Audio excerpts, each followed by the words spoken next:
Hi everyone, welcome back to another video from Webtech Tutorial.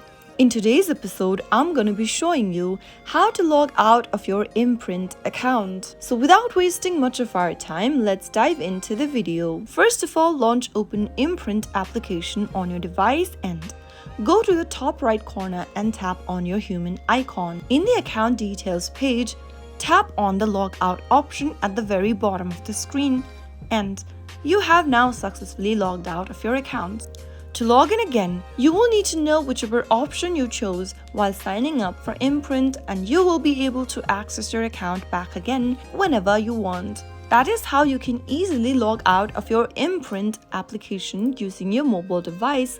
If you found the video to be helpful, go ahead and give us a thumbs up. Don't forget to subscribe to the channel by hitting the subscribe button.